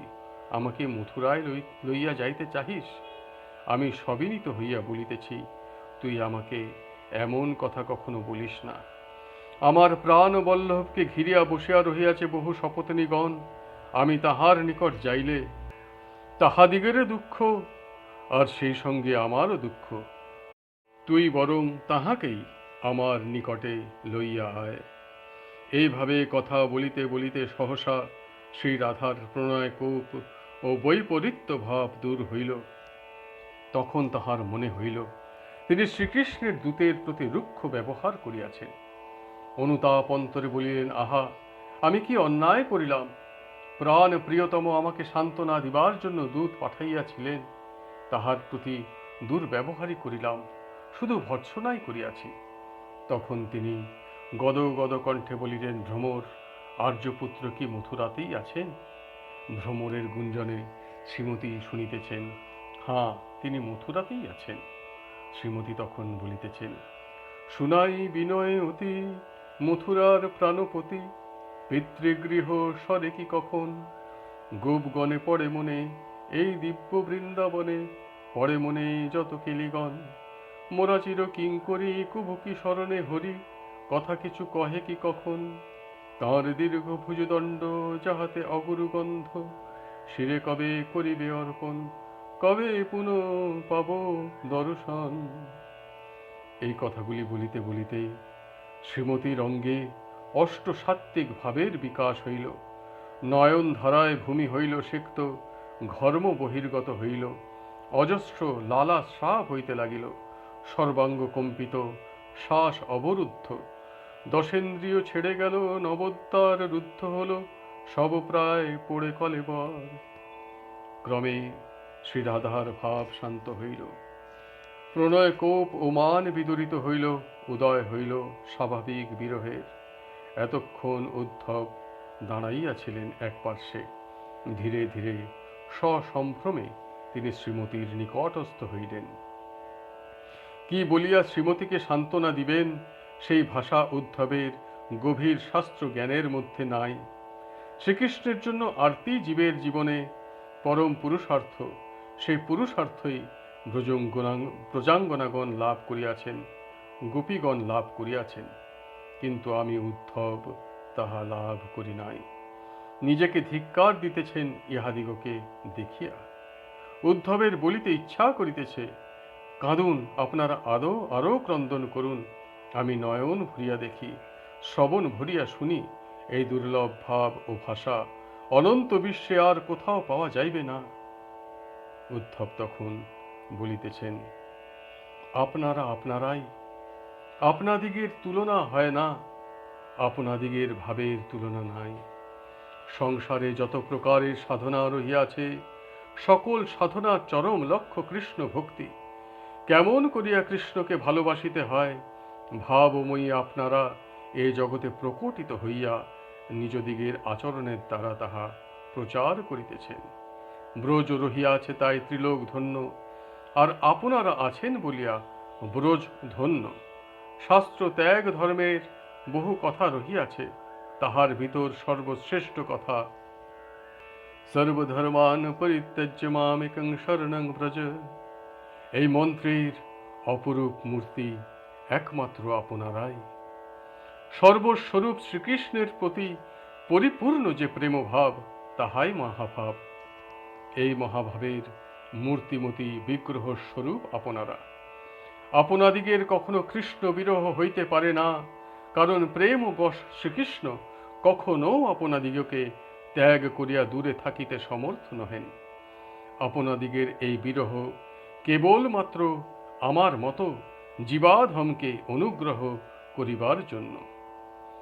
গোপীগণ যেন মনে মনে বলিতেছেন, উদ্ধব, তুমি আমাদিগের ভাবের প্রশংসা করিতেছ, যাহাদিগের মতো হতভাগিনী সারা বিশ্বেও কোথাও নাই, তুমি তাহাদিগের মহিমাগান করিতেছ। তুমি কি এই প্রশংসা বাক্যের দ্বারা আমাদিগকে সান্ত্বনা প্রদান করিবার জন্য আসিয়াছ? উদ্ধব তখন নিজের ভুল বুঝিতে পারিলেন। বলিলেন, আপনাদিগের প্রিয়তম ভগবান শ্রীকৃষ্ণের বার্তা শ্রবণ করুন। প্রথম বার্তা, সর্বাত্মক আমার সহিত কোনো বিরহ হইতে পারে না। গোপীগণ তখন বলিতেছেন, উদ্ধব শোনো, এই বিরহের মধ্যে তাহাকে প্রাপ্ত হইলে যে আমরা সুখী হইব, এই কথা ঠিক নহে। ইহার অপেক্ষায় কোটি গুণ মূল্যবান সংবাদ আমাদের নিকটে, যে তিনি সুখে আছেন। বৃন্দাবন হইতে মথুরা যাইবার সময় তিনি বলিয়া গিয়াছিলেন, কংসকে নিধন করিয়া যদুগণের সুখ সম্পাদন করিয়া তিনি এই বৃন্দাবনে ফিরিয়া আসিবেন। এখন তাহাদিগের সুব্যবস্থা হইয়াছে, তিনি নিশ্চিন্ত নিরুদ্বিগ্ন, এই বার্তাই আমাদিগের নিকটে পরম সুখকর। একজন গোপী বলিতেছেন, হে উদ্ধব, কৃষ্ণ যখন ব্রজে ছিলেন তখন তিনি আমাদিগের সহিত যে প্রীতিপূর্ণ ব্যবহার করিতেন, এখন কি তিনি মথুরা বাসিনী দিগের সহিত সেইরূপ প্রীতিপূর্ণ ব্যবহার করেন? আর একজন গোপী বলিতেছেন, কৃষ্ণ আমাদিগকে ত্যাগ করিয়া গিয়াছেন, এতদিন পরেও কি তাহার ব্রজে আসিবার সময় হইল না? তা না হোক, তিনি আমাদিগের স্মৃতিটুকু কি তাহার মন হইতে মুছিয়া ফেলিয়াছেন? পুরবাসীগণের সহিত কষা প্রসঙ্গে কখনো কি তিনি অতকীর্তভাবে আমাদিগের নাম ও দোষ গুণের কথা বলিয়া থাকেন? অপর একজন গোপী বলিলেন, আমরা গ্রাম্য পশুপালিকা মথুরা নাগরিগণকে তাহার মনের অনুকূল পাইয়া তিনি আমাদিগকে ত্যাগ করিয়াছেন। আর একজন গোপী বলিতেছেন, অহো, তিনি কি ভুলিয়া গিয়াছেন সেই যমুনার কূলে শারদ জ্যোৎস্নায় পরিপ্লাবিত রাসের রজনী? তাহাও কি সম্ভব? এই সকল কথা বলিতে বলিতে গোপীগণের মধ্যে একটু দৈন্যভাবের উদয় হইল।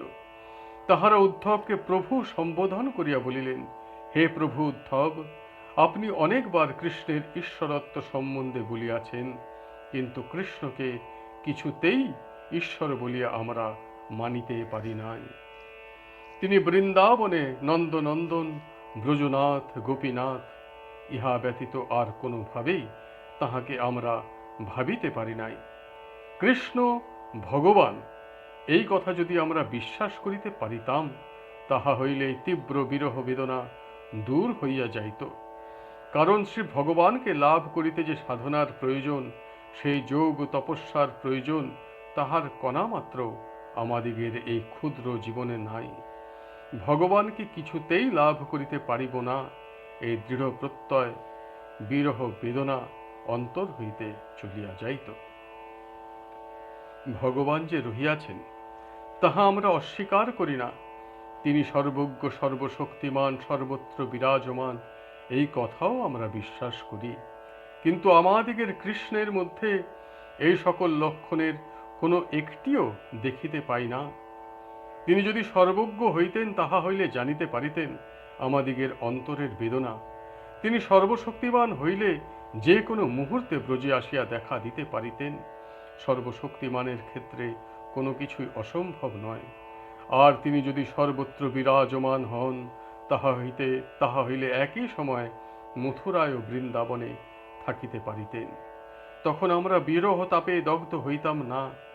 কাজেই আমাদিগের কৃষ্ণ কিছুতেই ভগবান হইতে পারেন না। শ্রীমান উদ্ধব গোপীগণের কথা শ্রবণ করিতেছেন। বিচারপূর্ণ যুক্তির দ্বারা, এমন বেদনাপূর্ণ প্রীতির দ্বারা কৃষ্ণের ঈশ্বরত্ব খণ্ডন ইতিপূর্বে কেহ কখনো শ্রবণ করে নাই। এই সকল কথা বলিতে বলিতে গোপীগণ কৃষ্ণ বিরহে আত্মহারা হইয়া উদ্ধবের সম্মুখেই মধুরার দিকে মুখ করিয়া দুই বাহু ঊর্ধ্বে তুলিয়া সমস্ত লজ্জা ভুলিয়া প্রাণ প্রিয় কৃষ্ণকে সম্বোধন করিয়া অতি উচ্চস্বরে ক্রন্দন করিতে লাগিলেন। হে কৃষ্ণ, হে রমানাথ, হে আরতিহারি, গোকুল উদ্ধার করো। তুমি তো নিজের মুখেই বলিয়াছিলে, আমার শরণাগত প্রতিপাল্য, আমার পরমাত্মীয় এই গোষ্ঠবাসীগণকে আমি আত্মশক্তি প্রভাবে রক্ষা করিব। শরণাগত প্রতিপালনই আমার জীবনের মহাব্রত।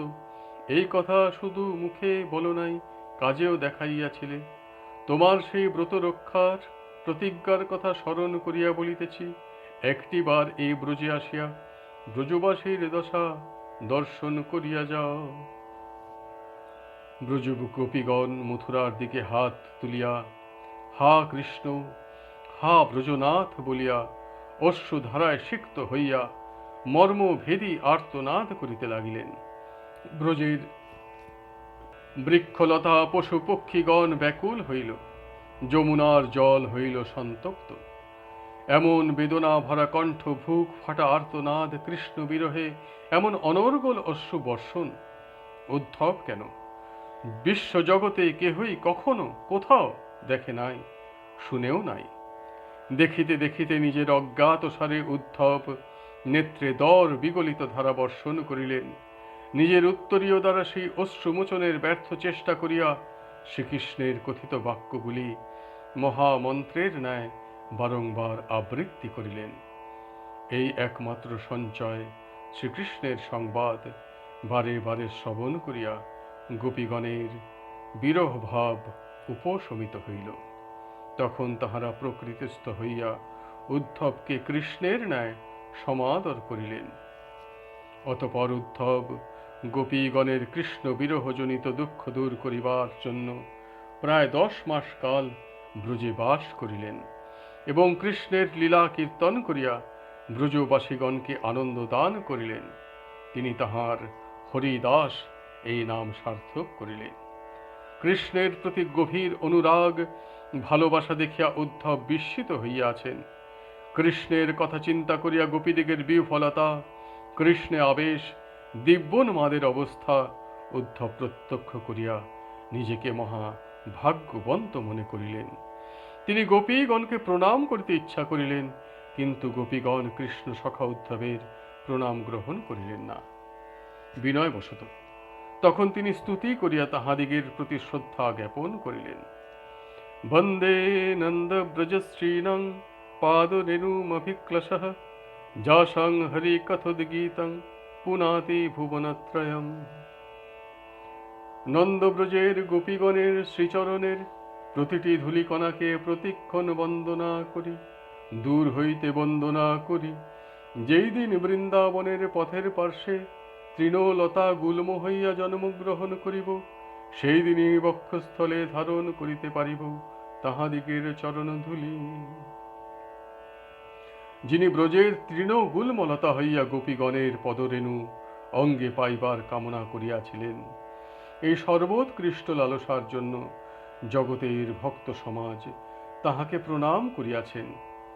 তং শ্রীমদুদ্ধবং বন্ধে কৃষ্ণপৃষ্ঠ বরোপি ইহ গোপী পাদব্জ ধূলিস্পৃক তৃণ জন্মাদ্রিপ্যযাচিতঃ। কৃষ্ণ প্রিয়দিগের মধ্যে সর্ববরেণ্য শ্রীমদ উদ্ধবকে প্রণাম করি, কেননা তিনি গোপী পদরজ কামনা করিয়া ব্রুজের তৃণলতা গুল্ম হইবার বাসনা করিয়াছেন। শ্রীমান উদ্ধব দীর্ঘ 10 মাস বৃন্দাবনে ছিলেন। গিরিরাজ গোবর্ধনের মন্দিরের সন্নিকটে, রাধাকুণ্ড যাইবার পথে পার্শ্বে কুসুম সরোবরের সন্নিকটে উদ্ধব বাস করিতেন। সেই স্থানটি উদ্ধব টিলা নামে পরিচিত। তাহার পর উদ্ধবের মথুরায় যাইবার সময় উপস্থিত হইল। একে একে সবার অনুমতি প্রার্থনা করিলেন। সর্বপ্রথমে গোপী শ্রেষ্ঠা শ্রীমতী রাধারানীর অনুমতি প্রার্থনা করিতে গিয়া তাহাকে বলিলেন, শ্রীকৃষ্ণ চরণ সমীপে যদি কিছু বলিবার থাকে, তাহা হইলে এই দাসকে অনুমতি করুন। আপনার প্রাণ প্রিয়তম আপনাদিগের সংবাদ জানিবার জন্য উৎকণ্ঠিত চিত্তে কালাতিপাত করিতেছেন। তাহার উদ্বেগ নিবারণ ও চিত্ত বিনোদনের জন্য মথুরায় যাওয়ার অনুমতি প্রার্থনা করিতেছি। তখন অতি কাতর কণ্ঠে শ্রীমতী বলিলেন, উদ্ধব, একটি মাত্র কথা বলিবার আছে। তুমি আমাদিগের নিকটে তাহার কথা বর্ণনাকালে বারে বারে বলিয়াছ যে তিনি আমাদিগের বিরহে কাতর। এই কথায় আমাদিগের কিছু সান্ত্বনা হইবে ভাবিয়া তুমি ব্রজে আসিয়াছ। প্রাকৃত জগতে যেই জন যাহার বিচ্ছেদে কাতর, সেই তাহার বিরহে বেদনা হত, এই সংবাদে তাহার কিছু সুখ হয় বটে। কিন্তু উদ্ধব, ব্রজজনের কৃষ্ণানুরাগের সংবাদ তোমার কিছুই জানা নাই। কৃষ্ণের কাতরতার সংবাদে আমাদিগের সুখ হওয়া অসম্ভব, বরং দুঃখের জ্বালা শত সহস্র গুণে বর্ধিত হয়। কৃষ্ণ সুখে আছেন, এই সংবাদ জানিতে পারিলে আমরা অধিকতর সুখী হইতাম। ব্রজপ্রেমের স্বরূপ তত্ত্বে তুমি সম্পূর্ণ অজ্ঞ বলিয়াই পুনঃ পুনঃ ওই কথা আমাদিগকে শুনাইয়াছ। যাইবার সময় একটি কথা বলিয়া দিতেছি, মনে রাখিও। শ্রীকৃষ্ণ আমাদিগের বিরহে কাতর, এই কথা তুমি যেইভাবে আমাদিগের নিকটে বলিয়াছ, সেইরূপ ভাবে আমরাও যে তাহার বিরহে কাতর, এই কথা কখনো তাহাকে বলিও না। ইহার কারণ বলিতেছি, শ্রবণ করো।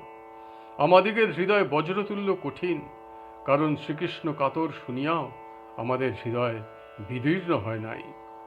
কিন্তু তাহার হৃদয় আমাদিগের ন্যায় বজ্রময় নয়, নবনীতের ন্যায় কোমল। আমাদিগের দুর্দশার কথা শ্রবণে তিনি কিছুতেই ধৈর্য ধারণ করিতে পারিবেন না। তাহার পক্ষে প্রাণ রক্ষা করা দায় হইবে। আমাদিগের কথা বলিলে আমাদিগের দুর্দশার কথা তাহাকে কিছু মাত্র জানাইবে না। অতি ধীরে 2-10 দিন অন্তর অন্তর একটি কথা শুনাইবে, আর এমন ভাবে ফাঁকে ফাঁকে এমন সব বিষয় শুনাইবে, যাহাতে তাহার আমাদিগের প্রতি প্রীতি ত্যাগ হইয়া যায়।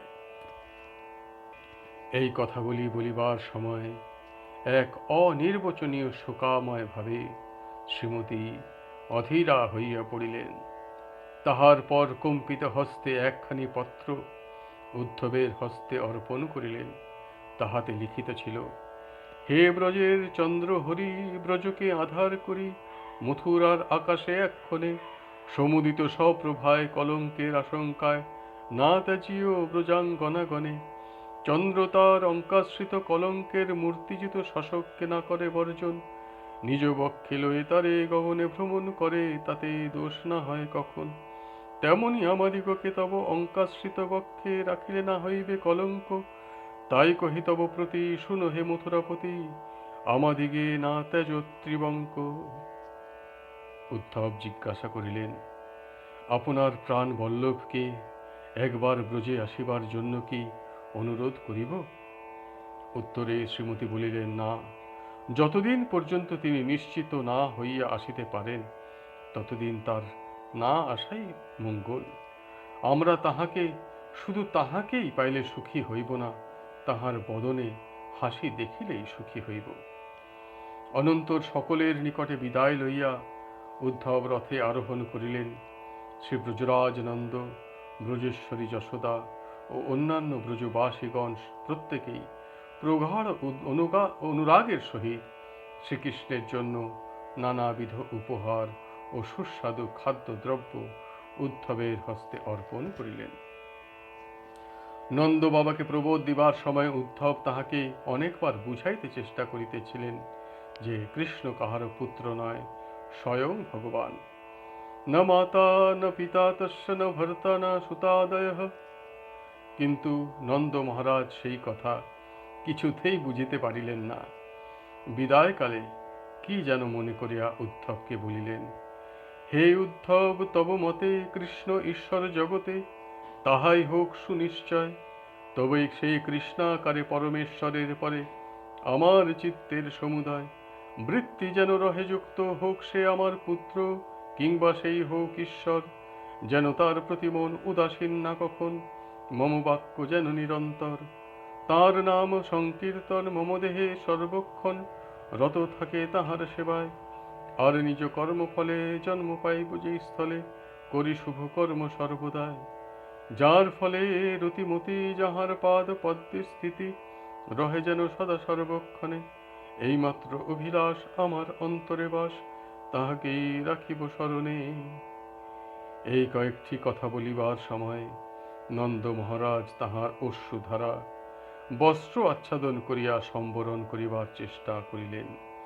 তাহার এই কাতরতা হইতে বোঝা যায় শ্রীকৃষ্ণ ঐশ্বর্য বুদ্ধি বশত। তাহার এই উক্তি নয়। কৃষ্ণ প্রেমের অপূর্ব এক বৈচিত্র্য এই যে পরম গুরুজনের চিত্তেও সময় সময় লঘু জনচিত দাস্য ভাবের উদয় হয়, বিশেষত তীব্র বিরহের কালে। হে কৃষ্ণ, তোমার এক অদ্ভুত স্বভাব, গুরুসম লঘুকে করাও দাস্যভাব। আনের কি কথা ব্রজে নন্দ মহাশয়, সেই কৃষ্ণ পদে রতিমতি যে মাগয়। উদ্ধব সবার নিকট হইতে বিদায় লইয়া মথুরার পথ ধরিয়াছেন, আর উদ্ধবকে ব্রজে পাঠাইবার পর হইতে চরম উৎকণ্ঠায় কাল যাপন করিতেছিলেন শ্রীকৃষ্ণ। আজ দেখিতেছেন উদ্ধব আসিতেছে, তখন তিনি তাড়াতাড়ি অগ্রসর হইয়া উদ্ধবকে গাঢ় আলিঙ্গন করিলেন বারবার। তাহার পর তাহার হাত দুটি ধরিয়া লইয়া চলিলেন নিজ নিভৃত্ত কক্ষে। প্রথমে সামান্যভাবে সকলের কুশল জিজ্ঞাসা করিলেন, তাহার পর পিতা আনন্দ প্রভৃতির শ্রীদামাদি বন্ধুগণের অনুগত জনের ধেনুসমূহের কথা জিজ্ঞাসা করিলেন, কিন্তু যশোদা জননীর বিষয়ে কোনো প্রশ্ন করিতে সমর্থ হইলেন না। উদ্ধব গোবিন্দ উভয় উভয়ের পানে নীরবে তাকাইয়া রহিলেন। উভয় ব্রজ প্রেমে বিভোর। শ্রীকৃষ্ণের নিকটে উদ্ধব ব্রজের কাহিনী একদিনে সকল কথা বলেন নাই, বহুদিন ধরিয়া বলিয়াছিলেন। একদিন বলিলেন, ব্রজের যে প্রেম ও প্রেম ও চেষ্টা দর্শন করিলাম, তাহা আর কোথাও কোনো ভক্তের কাছে আছে বলিয়া জানি না, বা কাহারও মুখে কোনো দিন শুনি নাই। এই কথা শ্রবণ মাত্রেই শ্রীকৃষ্ণের বদন মণ্ডল অনুরাগে রাঙা হইয়া উঠিল। তাহার এই অবস্থা দেখিয়া উদ্ধব নীরব হইয়া গেলেন। অপর একদিন উদ্ধব বলিলেন, বৃন্দাবনের নন্দ মহারাজের যে অনুরাগময় ভাবের আবর্ত, তাহা তুমি ভিন্ন অপর কেউ বুঝিতে পারিবে না। আমার ফিরিয়া আসিবার সময় তিনি বলিলেন, তোমাদিগের ঈশ্বর কৃষ্ণে আমার মন, বাক্য, দেহের যাবতীয় রতি যেন অক্ষুণ্ণ থাকে। আর তোমার মাতা বাৎসল্য স্নেহে গদগদ কণ্ঠে চিত্রার্পিত রথের পার্শ্বে দাঁড়াইয়া কেবল অশ্রু বর্ষণ করিতে লাগিলেন, কিছুই বলিতে পারিলেন না। এই কথা শুনিবা মাত্রই শ্রীকৃষ্ণ ধৈর্যহীন হইয়া সভার মাঝেই উচ্চৈশ্বরে রোদন করিতে লাগিলেন। অপর একদিন কৃষ্ণকে নির্জন স্থানে পাইয়া উদ্ধব ব্রজ সুন্দরীগণের দিব্যন্মানের সামান্য আভাস মাত্র প্রকাশ করিয়াছেন। শোনো মুরারি, তোমার শ্রীমতীর অবস্থা। তিনি পাগলিনীর মতো কখনো হাসেন, কখনো বা কাঁদেন, কখনো বা আবার ধুলায় কড়াগড়ি দেন, কখনো কখনো আবার প্রলাপ বুকিয়া থাকেন। এই কথাটি উদ্ধবের মুখে শুনিবা মাত্রই হা রাধে হা রাধে চিত্ত ভ্রমরের চ্যুতমঞ্জরি বলিতে বলিতে জ্ঞান হারা হইয়া পড়িলেন শ্রীকৃষ্ণ। অতপরে বাহ্যদশা প্রাপ্ত হইয়া হা ভানু নন্দিনী বলিতে বলিতে বহু বিনিদ্র রজনী অতিবাহিত করিলেন। কত অনুরাগ, কত গভীর প্রেম, কত নিবিড় বিরহ বেদনা বক্ষে চাপিয়া গোপিকারঞ্জন মথুরায় বাস করিতেছেন, তাহা কিঞ্চিত উপলব্ধি করিয়া উদ্ধব বিস্ময়াবিষ্ট হইলেন। কৃষ্ণের জন্য ব্রজের আরতি আর ব্রজের জন্য কৃষ্ণের আরতি, এই উভয়ের অনুভবে উদ্ধব এক মিলন বিরহময় অনির্বচনীয় রসের পাথারে ডুবিতে লাগিলেন ও ভাসিতে লাগিলেন। আসুন আমরাও সেই রসে ডুবিবার চেষ্টা করি। হরিবোল হরিবোল হরিবোল। জয় গুরুদেব, জয় গুরুদেব, জয় গুরুদেব। এক্ষণে শ্রী শুকদেব গোস্বামীপাদ পরীক্ষিত মহারাজকে কুব্জা ও অক্রূরকে কৃপাদানের লীলা কাহিনী ব্যাখ্যান করিতেছেন। একদিন শ্রীকৃষ্ণ উদ্ধবকে সঙ্গে লইয়া কুব্জার গৃহে গমন করিলেন। মূর্খ রমণী তাহার নিকট প্রার্থনা করিল, আহিও কান্তাং নব সঙ্গমর্য়া বিশঙ্কিতাং কঙ্কন ভূষিত করে প্রগৃহ্য সজ্জামধিবেশ্বরাময়া রেবে অনুলেপার্পণ পুণ্যলেশয়া। তাহার বাড়িতে কয়েকদিন অবস্থান করিলেন শ্রীকৃষ্ণ বিহার করিবার জন্য। কুব্জার ভুল হইল, আমরাও এইরূপ ভুল করিয়া থাকি। ব্রজ গোপীদিগের মতো সেবা অধিকার প্রার্থনা না করিয়া অর্থ, মান, যশ, গৌরব, প্রতিপত্তি, শিষ্যদরের সেবা প্রার্থনা করিয়া থাকি। অধিকাংশ মানবী কুব্জা মনোবৃত্তি সম্পন্ন। কুব্জাকে কৃতার্থ করিয়া অতঃপর শ্রীকৃষ্ণ চলিলেন ভক্ত অক্রূরের গৃহে। এবার সঙ্গে দাদা বলরাম ও উদ্ধব। অক্রূর তাহার স্তব স্তুতি পূজা বন্দনাদি করিলেন। শ্রীকৃষ্ণ অক্রূরকে বলিলেন, সাধু দেবতা হইতেও বড়, কারণ দেবতারা নিজ কার্য সাধনে তৎপর, কিন্তু সাধুগণ সর্বদা পরানুগ্রহে ব্যস্ত। সুতরাং সাধুগণের সেবা করাই কর্তব্য। জলময় ও শিলাময় তীর্থ সকল ও দেবতাগণ দর্শন মাত্রেই পবিত্র করেন না, তাহারা সকলে দীর্ঘকাল সেবিত হইয়াই পবিত্র করেন, কিন্তু সাধুগণ দর্শন মাত্রেই পবিত্র করেন। এখন অক্রূরকে হস্তিনাপুরে প্রেরণের কাহিনী বলিতেছেন। সুখদেব গোস্বামীপাদ বলিতেছেন, হে রাজন পরীক্ষিত, অতঃপর শ্রীকৃষ্ণ পাণ্ডবগণের সংবাদ লইবার জন্য অক্রূরকে হস্তিনাপুরে যাইতে অনুরোধ করিলেন। মহামতি মহাত্মা অক্রূর রাজা ধৃতরাষ্ট্রের অভিপ্রায় জানিবার জন্য হস্তিনাপুরে গমন করিয়া কয়েকদিন তথায় অবস্থান করিলেন। পাণ্ডবগণের উপর অত্যাচারের সমস্ত বিবরণ অবগত হইলেন। কুন্তী দেবী দুঃখের বর্ণনা করে বলিলেন, হে কৃষ্ণ মহাযোগীন, আমি শিশুপুত্রের সহিত শত্রু মধ্যে বাস করিয়া মহা দুঃখ পাইতেছি। আমাদিগকে রক্ষা করো, আমরা তোমার শরণাপন্ন হইতেছি।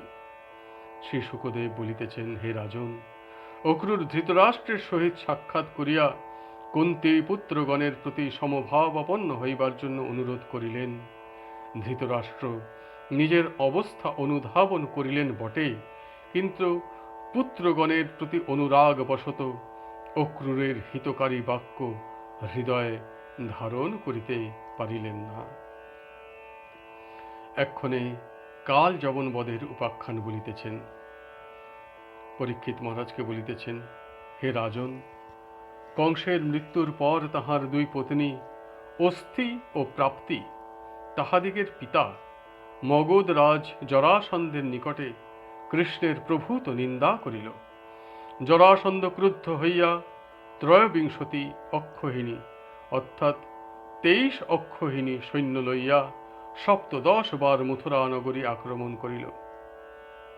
18 বারে যুদ্ধের জন্য উদ্যত হইলে কাল যবন নারদ কর্তৃক প্রেরিত হইয়া মথুরায় উপস্থিত হইল।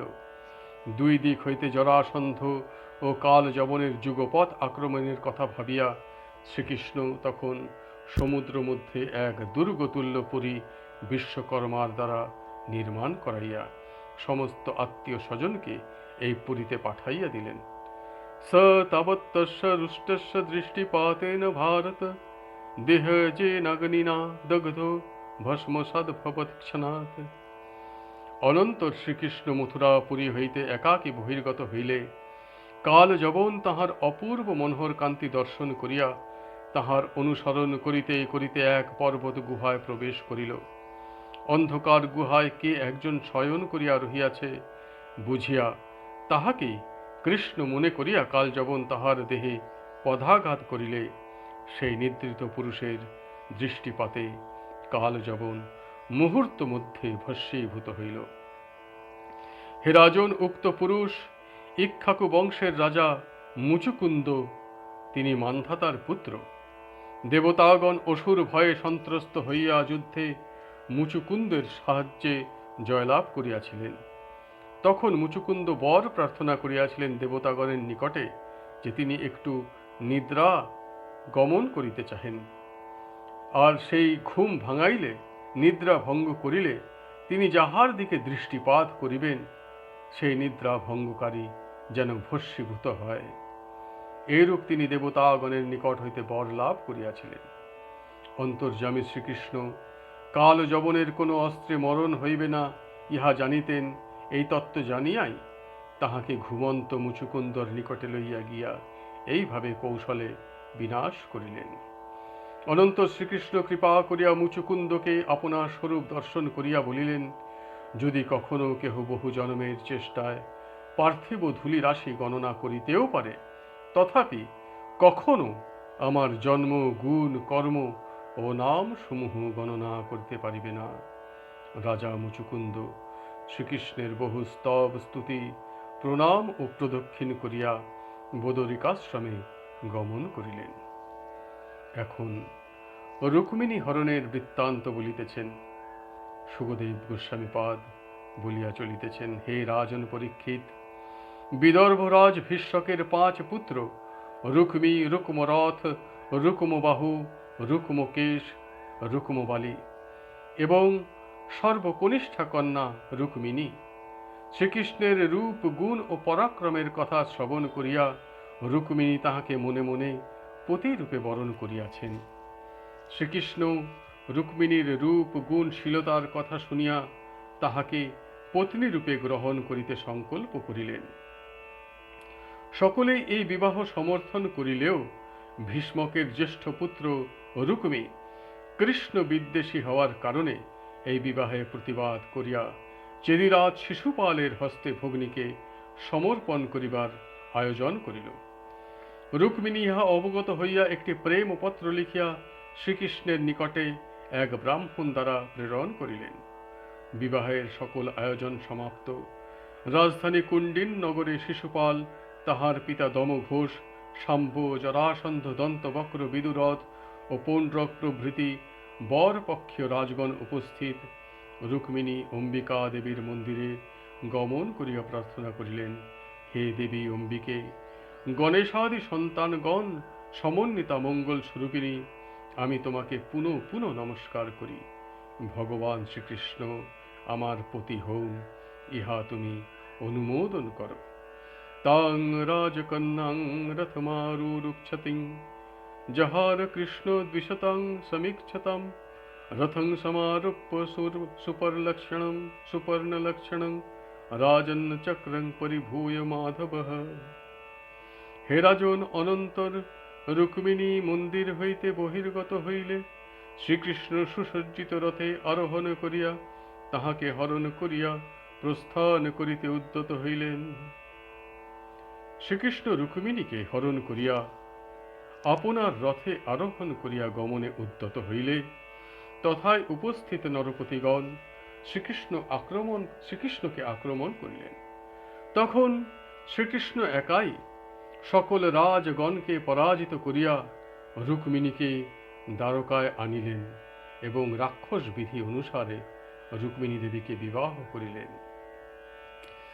দ্বারকা নগরীতে আনন্দের স্রোত প্রবাহিত হইতে লাগিল। বৈকুণ্ঠের লক্ষ্মী নারায়ণ এখন দ্বারকায় রুক্মিণী ও শ্রীকৃষ্ণে রূপে প্রতিষ্ঠিত হইলেন। শ্রী সুত গুরুশ্রবা মুনি কহিলেন, হে শৌনকাদি মুনিগণ, শ্রী শুকদেব গোস্বামী পাদ পঞ্চম দিবসের অন্তে এই পর্যন্তই বর্ণনা করিয়াছিলেন।